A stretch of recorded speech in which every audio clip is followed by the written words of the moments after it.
Hello everyone, namaste and welcome to Neptunes, where we decode and demystify the NEP 2020 and the NCF 2023.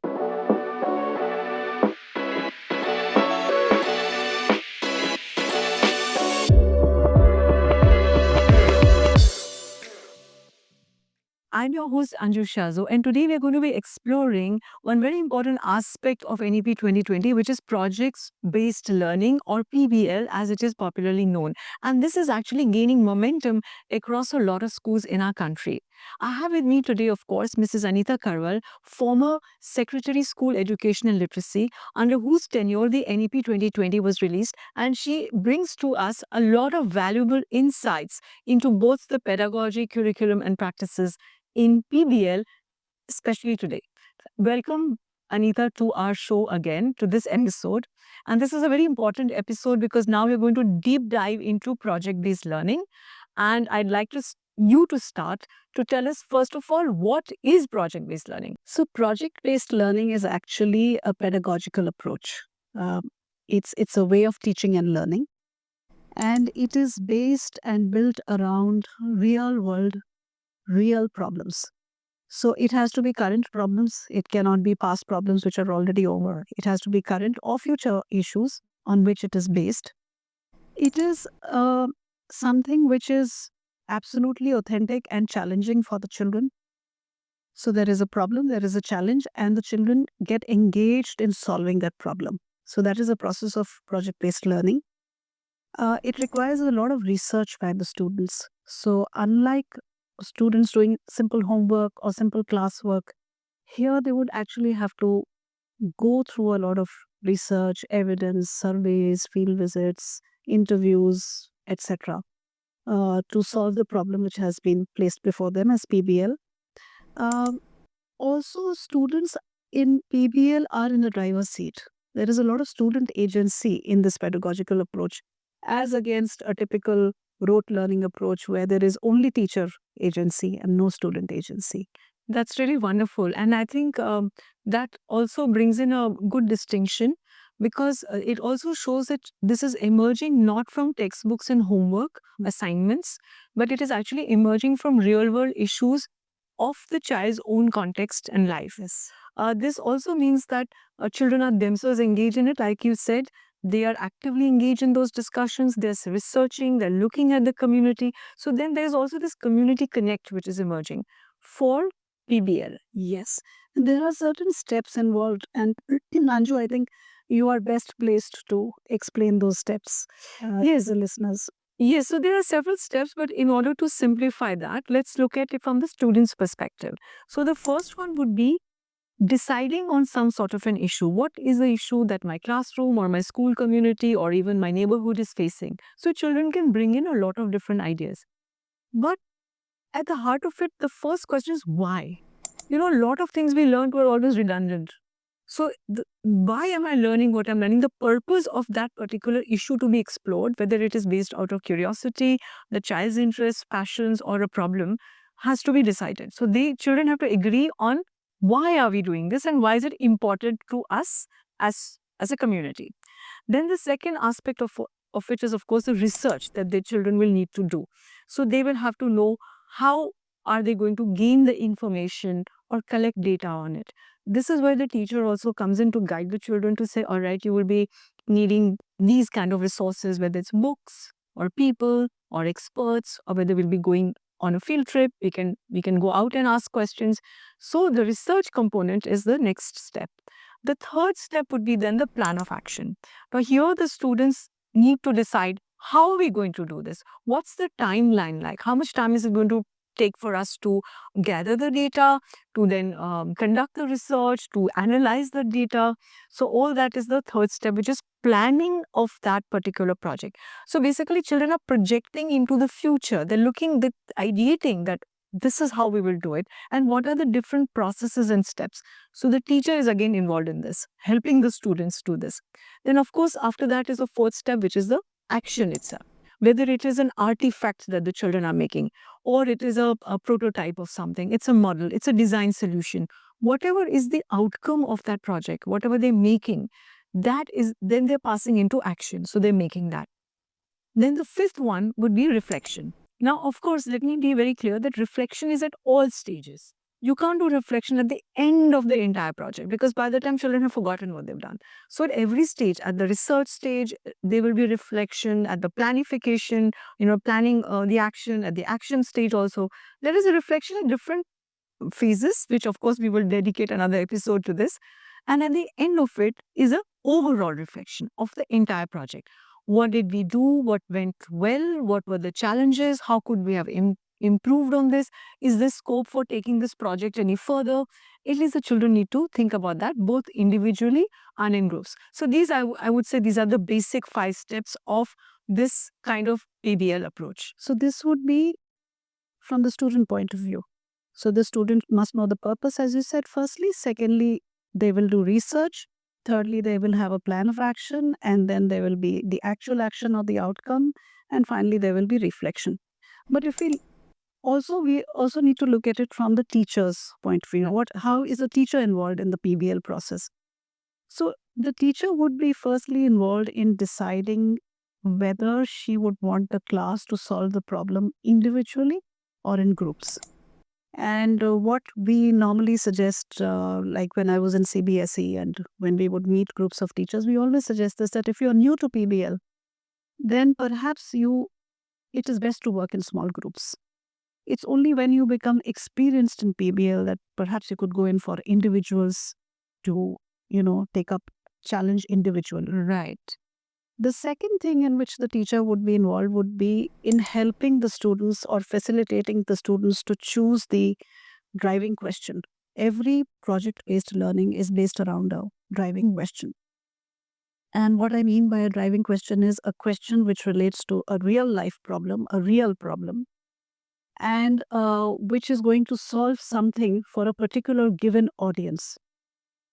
The driving question, therefore, will have 3 parts. As I like to say, the first part is the question, the second part is the actual challenge, and the third part is the audience for which the problem is being solved. So if I may give an example, if the driving question is, how will I make an inventory of the most compelling ideas developed in India by rural residents through Jugaad to enable replication, to make our lives easier. Now, in this, how will I make is the question. The whole part of making an inventory of Jugaad is actually the challenge or the problem. And to make whose lives easier? Our lives easier. So we are the audience. And that's also the purpose. That is also the purpose. So this would be the second aspect, that the teacher would have to facilitate the students in selecting the right problem, which is actually aligned to their learning standards as well. The third thing would be that the teacher would need to prepare a rubric in advance for assessment purposes, for the formative assessment as well as perhaps for the summative assessment. And what I would suggest, the fourth thing would be that if the students are new to PBL, then the teacher could perhaps think of a very structured approach. So maybe there is a checklist she can give to the students, which will help them proceed further. They should do this first, then they should take this up, then they should do this, etc. And maybe the initial resources also, the survey that they want to do or the research they want to do, the links, etc., can be provided by the teacher initially. True. Once the children have taken it up, you know how they are, then they will wrap it up and go ahead.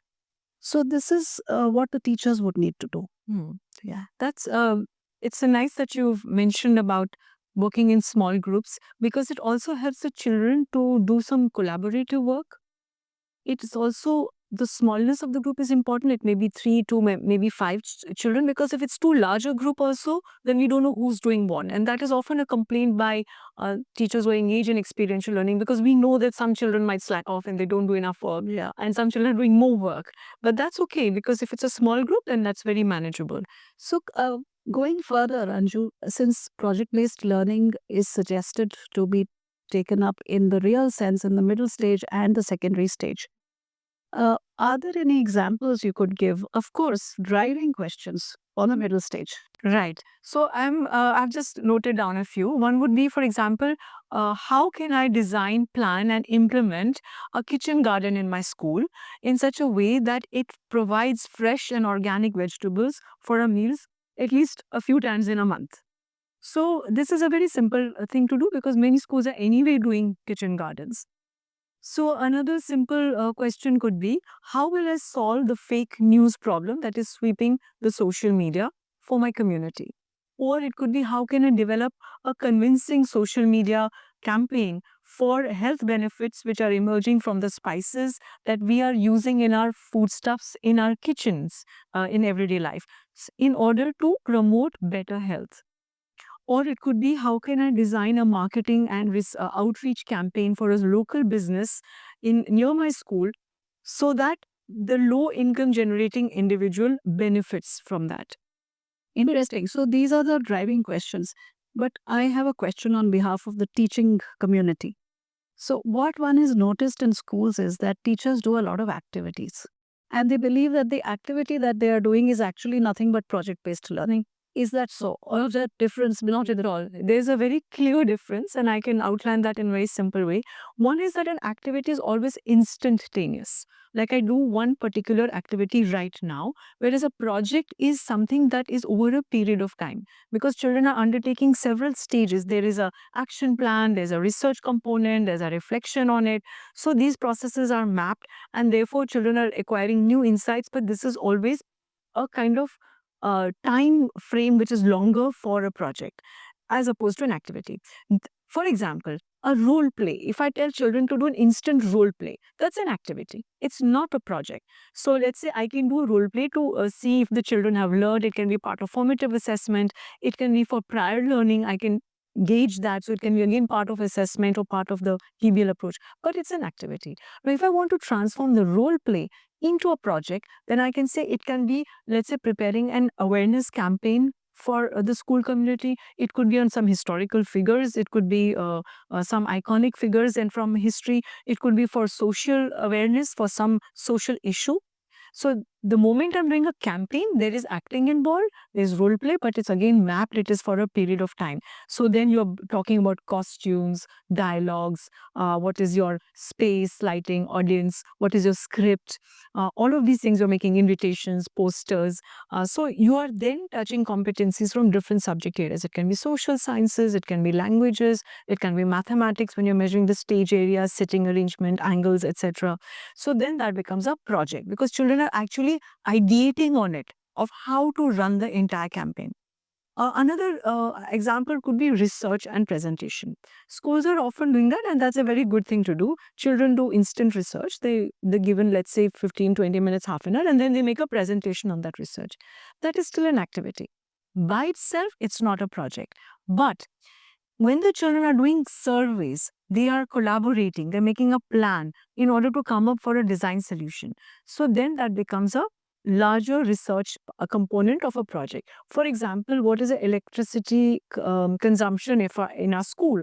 Or what is the electricity consumption at home? Is there any kind of wastage that is happening? So can I make a proposal to reduce that wastage? And once I've done that, can I create a poster or jingle or whatever for an awareness campaign?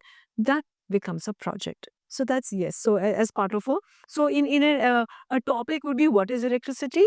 I make some research and present that. That's an activity. Yeah. But when I'm doing an entire social awareness campaign after doing due research, etc., that's a project.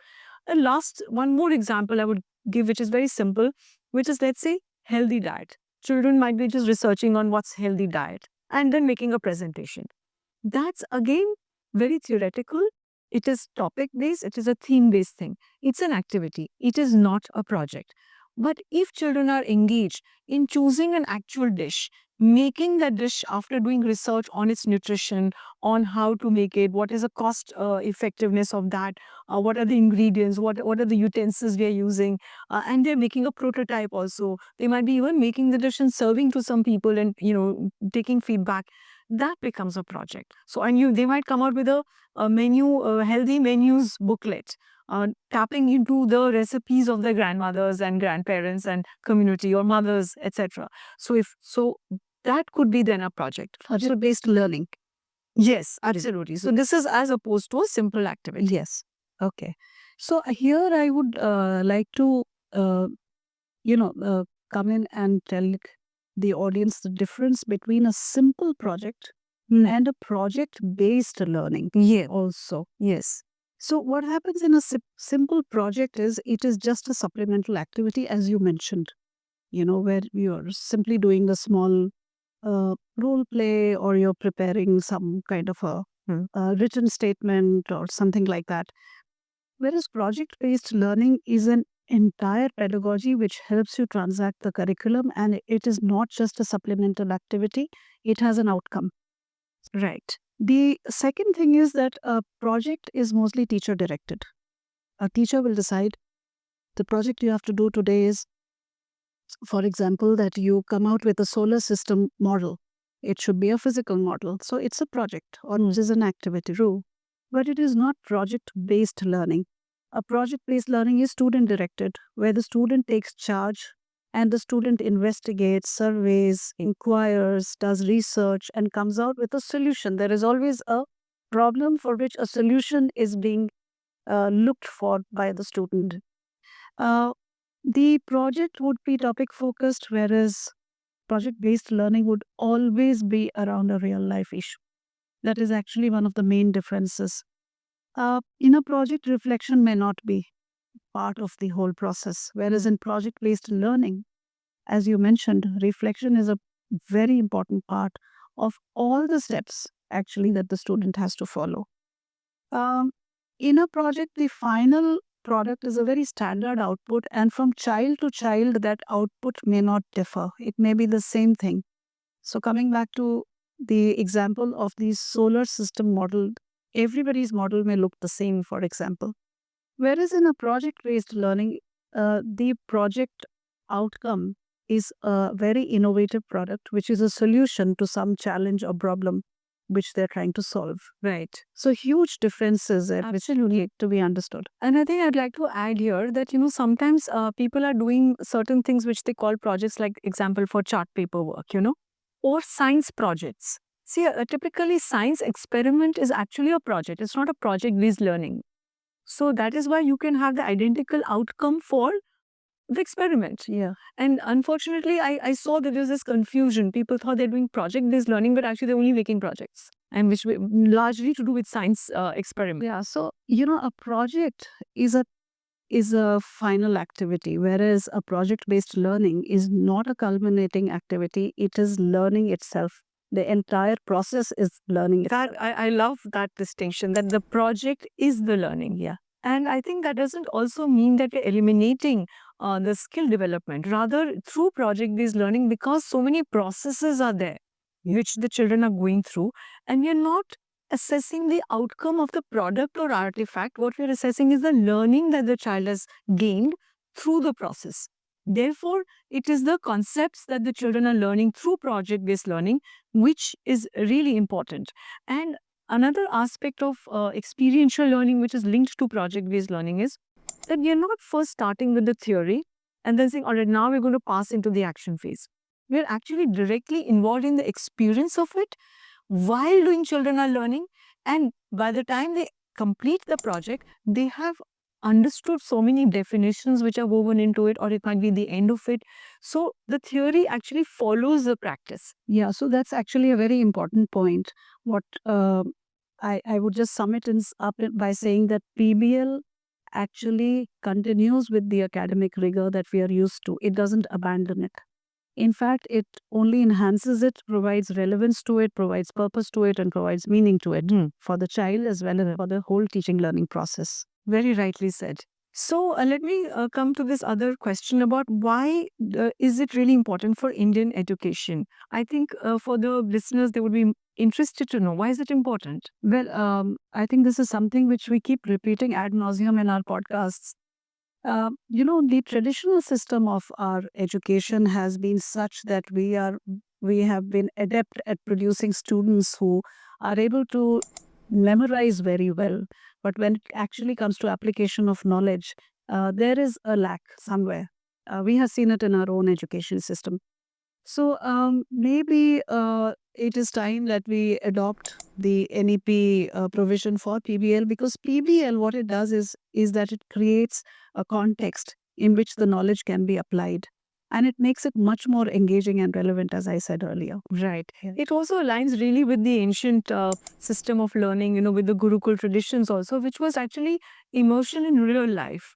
It was really learning about life itself. And through the activities that are done by children being engaged in their own contexts. So their knowledge is not compartmentalized, it was holistic, it was interconnected, and their inner and outer worlds were also connected. So I think this also supports the NEP 2020's vision for a largely holistic education and competency based education that is going to promote the real life skills that we really need. So, what about the employment then? Do you think this is contributing to that? It is. In fact, earlier I was talking to you that how PBL is very important in higher education as much as in school education. Because what now the industry and the employment scenario is looking forward to is that every child who comes to them as a potential employee must have a plethora of 21st century skills such as critical thinking, communication, collaboration, creativity, information literacy, digital literacy, etc. And all this, it is possible for a child to acquire in a very engaging and joyful manner through PBL. So I think it's really important for employment as well. Absolutely. I think what we read is that employers do not want people coming to them, young people coming to them with just pieces of paper saying that they have graduated or they have these degrees. They really want to see the skills in them. That's what employability means, that the child or the youth has to be employable, has to have those skills. And if we don't inculcate, if we don't create those opportunities through school education, you're not going to have a young population with those skills because we didn't give them those opportunities. Yes. And this kind of PBL, I would like to add also that when children are actually engaged in real life, they are doing real things. They're learning the skills and they're also having this connect with the future careers. Yes. So when children don't see the relevance of what they are learning, when they are not able to connect it to the real world that surrounds them or to the possible future that they are aware of, then children are not interested in it. They get disengaged from learning. And that's why PBL becomes very important because it is so totally based on real life challenges and problems. And the motivation comes from there. And we have seen globally that there's a very big concern about children not being motivated enough to go to school to learn. And that's because the dropout rates world over are quite high, at least in those schools which are still following a very traditional way of learning, and which are based on rote or pressures or too much of examination pressures, etc. But those countries which are not doing that, they have a higher student engagement. So by shifting to PBL in our country also through the policy and the NCF, it will promote greater student engagement, greater joy. Also, a lot of inclusion.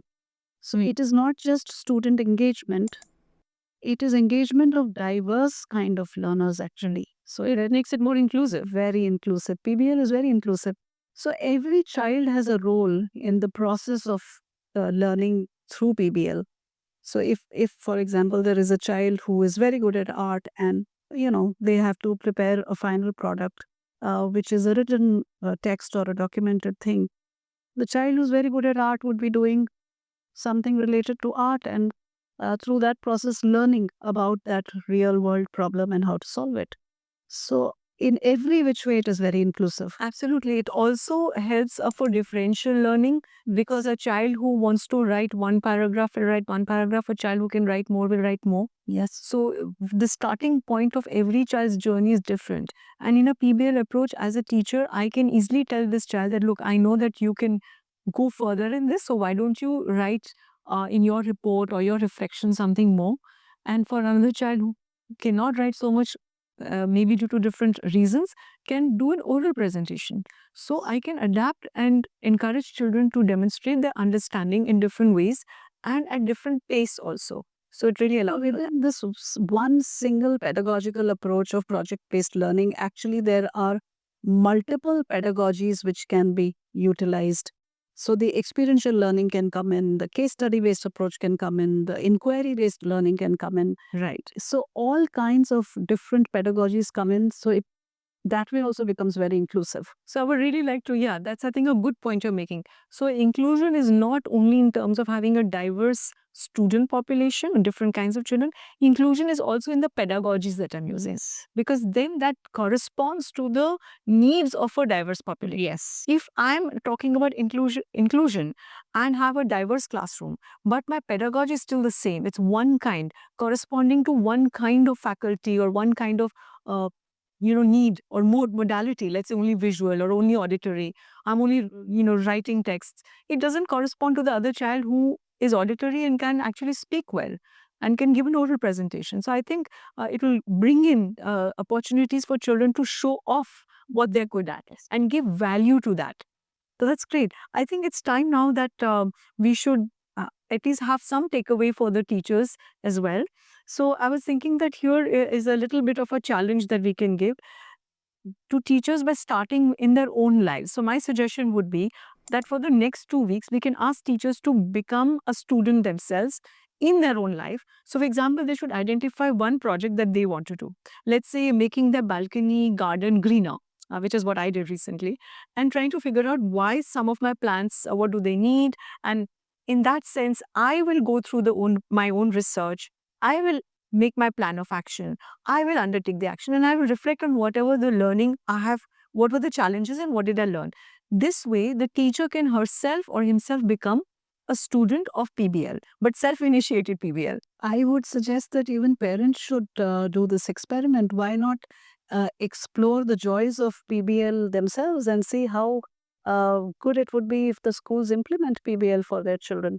So, I think we always are doing a little projects on our own, for example, trying to make a new dish in the kitchen or whatever. But the only thing that we don't do is we don't make the steps. We don't think of the steps. So if, supposing I have to experiment with a new dish, I can just think about it. What's the purpose of this?